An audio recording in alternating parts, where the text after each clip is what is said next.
মধ্যপ্রাচ্য সফরের পর পাকিস্তান আফগানিস্তান উত্তেজনা সমাধানের প্রতিশ্রুতি দিয়েছেন ডোনাল্ড ট্রাম্প।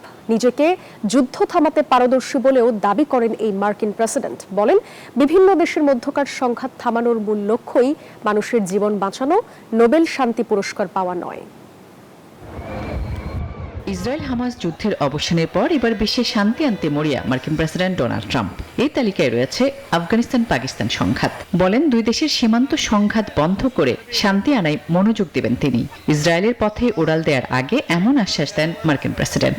বলেন, মধ্যপ্রাচ্য সফরের পরেই যুদ্ধ বন্ধে তার অভিজ্ঞতা কাজে লাগিয়ে কাবুল ইসলামাবাদের চলমান উত্তেজনা নিরসনের চেষ্টা করবেন তিনি। এ সময় ভারত পাকিস্তানের মধ্যে বিরোধ সহ বেশ কয়েকটি দীর্ঘস্থায়ী বৈশ্বিক সংঘাত বন্ধের দাবি ওদের স্বপ্ন পূরণে পাশে থাকতে পেরে আমরা গর্বিত পুনর্ব্যক্ত করেন ট্রাম্প। বলেন, আরব বিশ্বে স্থায়ী শান্তি প্রতিষ্ঠার এখনই সময়। এই সুযোগটাই কাজে লাগাতে চান তিনি।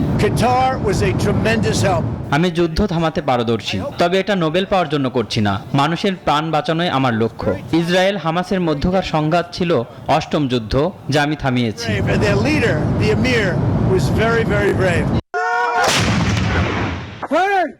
বেশ কয়েকদিন ধরে পাক আফগান সীমান্তে উত্তেজনা বিরাজ করছিল।